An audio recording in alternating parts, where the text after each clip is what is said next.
Hello दोस्तों, जब कभी भी आप अपना फास्टिंग चालू करना चाहते हैं तो क्या क्या चीज़ें आपको पहले से करनी चाहिए आपकी स्ट्रैटेजी डिसाइड करने के लिए। कौन कौन से ऐसे इंपॉर्टेंट स्टेप्स हैं जो आपको लेना चाहिए अपने आप को प्रिपेयर करने के लिए, फास्टिंग को चालू करने के लिए।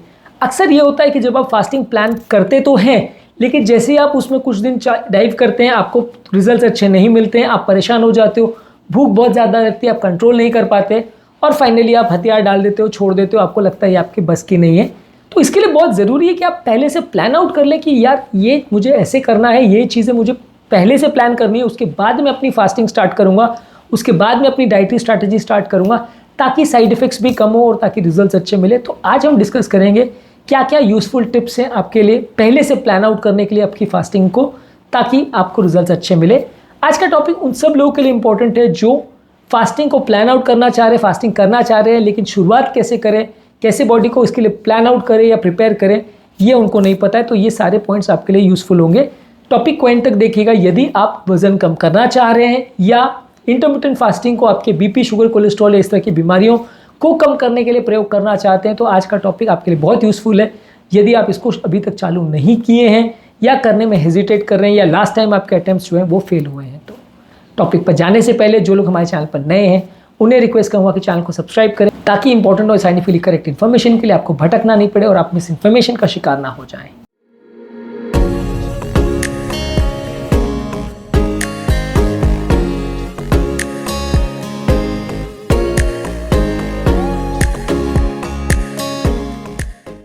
सबसे पहले कोई भी फास्टिंग स्ट्रैटेजी करने से पहले अपने हेल्थ केयर प्रोवाइडर या अपने डाइटिशियन के साथ मिलना ज़रूरी है। कई बार क्या होता है कि आपने पिछली बार ट्राई किया बिना किसी से पूछे, बिना किसी से समझे, तो उसमें क्या स्ट्रैटेजी आपने अडॉप्ट करी, कहाँ गलतियाँ हुई, ये सब चीज़ें आपको पता नहीं रहती। तो या तो आप खुद को बहुत अच्छे से उसके बारे में एजुकेट कर लीजिए कि कैसे है, क्या करना है, किस टाइम पे करना है, कैसे प्लान आउट करना है, रात का टाइम करना है, दिन का टाइम करना है, क्या टाइमिंग मेरे लिए बेस्ट रहेगा, कौन सी स्ट्रैटेजी मेरे लिए बेस्ट रहेगी, इसके बारे में आप खुद को पहले एजुकेट करिए। किसी भी चीज़ को अडॉप्ट करने से पहले, किसी भी स्ट्रैटेजी को अडॉप्ट करने से पहले बहुत ज़्यादा ज़रूरी है कि आप उसके बारे में पूरी जानकारी ले लें, तभी उस चीज़ को स्टार्ट करें।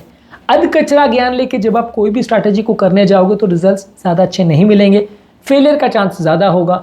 इसलिए अपने आप को पहले से उसके लिए ट्रेन कर लें, पहले से प्लान आउट कर लें, उसके बाद ही कोई स्ट्रैटेजी रखें तो अच्छा है।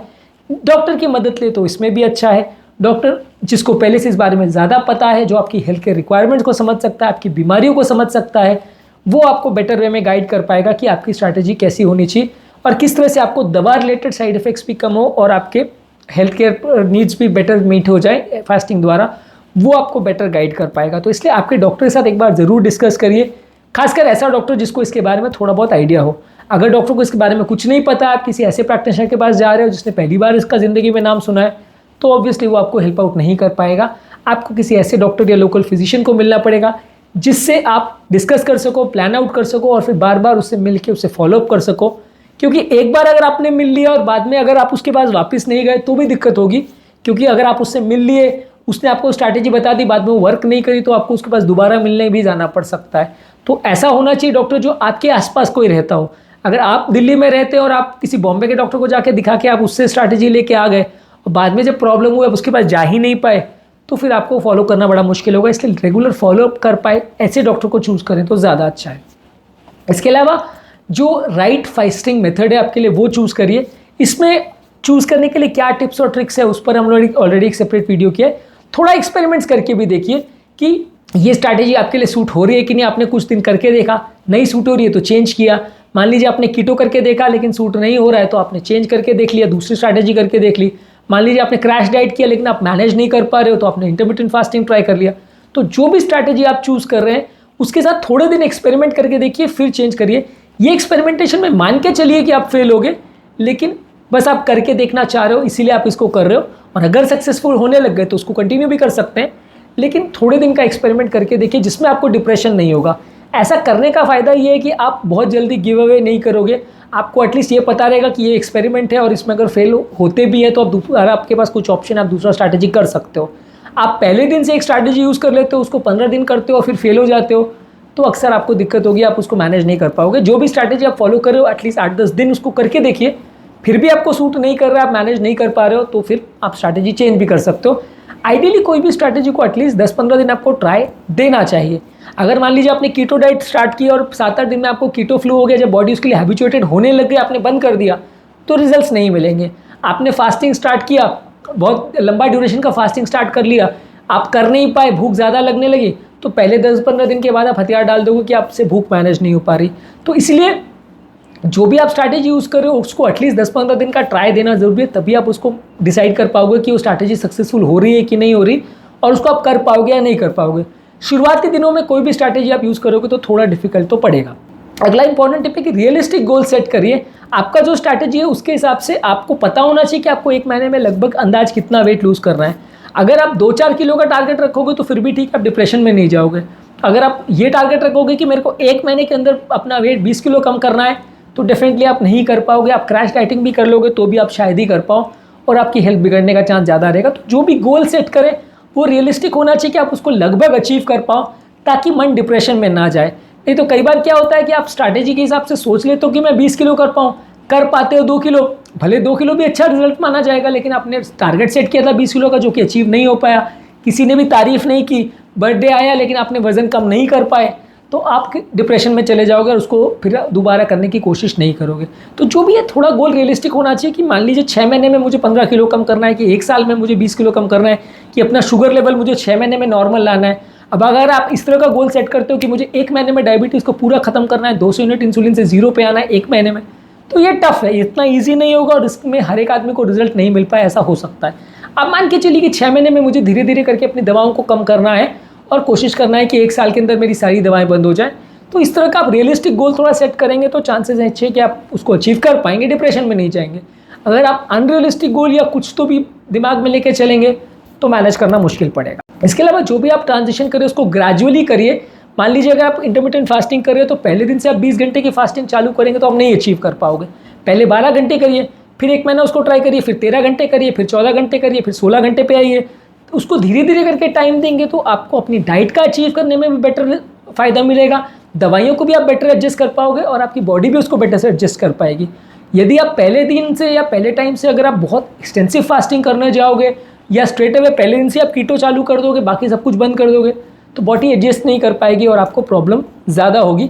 इसलिए ग्रेजुअल ट्रांजिशन करिए, जो भी चीज़ आप अडॉप्ट करना चाह रहे हैं उसको थोड़ा थोड़ा बढ़ाइए, फिर जैसे जैसे आदत पड़ जाए फिर उसको पूरी तरह से आप अडॉप्ट कर सकते हैं। फास्टिंग में आप ड्यूरेशन के मामले में एडजस्ट कर सकते हैं, कीटो डाइट में भी आप डाइट के मामले में कर सकते हैं कि धीरे धीरे करके अपने कार्बोहाइड्रेट को अपने कम करना चालू किया, प्रोटीन्स को कम करना चालू किया, फैट को बढ़ाना चालू किया, 5-10 दिन बॉडी को टाइम दिया, जैसे जैसे बॉडी हैबिचुएट हो गई, आपकी डाइट सेट हो गई, फिर आपने फुल कीटो स्टार्ट किया।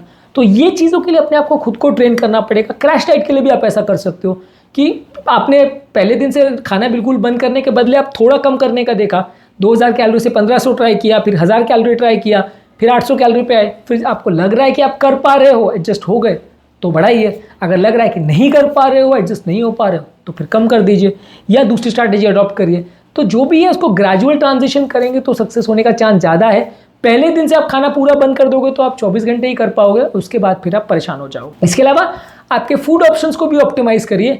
Whole foods, lean proteins, healthy fats, fruits, vegetables, complex carbohydrates, इनको अडॉप्ट करना बहुत ज़्यादा ज़रूरी है क्योंकि ये आपकी डाइटिंग स्ट्रैटेजी को थोड़ा ईजी बना देते हैं। ये ऐसे खाने हैं जो लंबे समय तक पेट में रहते हैं, भूख का एहसास नहीं होने देते और आप डाइट प्रॉपर कर पाते हो। तो एक्सेप्ट फॉर कीटो डाइट, अगर आप बाकी डाइट्स में इस खाने को अडॉप्ट करते हो तो आपको ज़्यादा से ज़्यादा है कि आप ज़्यादा अच्छा रिजल्ट ले पाओगे और आपका डाइट बेटर चल पाएगा। उसके बदले अगर आप ऐसी डाइट लोगे जिसमें बहुत ज़्यादा जंक फूड है, ऑयली फूड है, प्रोसेस फूड है, सोडा है, कोल्ड ड्रिंक है, प्रोसेस फूड्स है, ट्रांस फैट्स है, तो आप अचीव नहीं कर पाओगे क्योंकि ये सारे फूड्स आपकी भूख को बहुत बढ़ाएंगे, बहुत फ्लक्चुएट करेंगे, आप भूख कंट्रोल नहीं कर पाओगे, स्ट्रैटेजी सक्सेसफुल नहीं होगी। तो खाने में क्या चूज़ कर रहे हैं ये भी बहुत ज़्यादा इंपॉर्टेंट है आपकी स्ट्रैटेजी को सक्सेसफुल होने के लिए। इसके अलावा ज़रूरी ये है कि आप पानी ज़्यादा मात्रा में पीजिए। यदि आप ज़्यादा मात्रा में पानी पीते हैं तो भूख भी इससे कंपैरेटिवली कम लगती है और आपको कंपैरेटिवली अपना मैनेज करना ईजी रहता है। सोडा वाले ड्रिंक्स, कैफीन वाले ड्रिंक्स और बहुत ज़्यादा अल्कोहल, ये सारी चीज़ों को अवॉइड करिए। इससे आपका कंपैरेटिवली भूख ज़्यादा लगेगी और आपका डाइटिंग प्रॉपर नहीं हो पाएगा। तो क्या ड्रिंक्स भी आप पी रहे हैं इस पर भी विशेष ध्यान दीजिए, क्या फूड आप ले रहे हैं उस पर भी ध्यान दीजिए। अगला इंपॉर्टेंट टिप है कि क्या मील्स आप लेने वाले उसको पहले से प्लान करिए।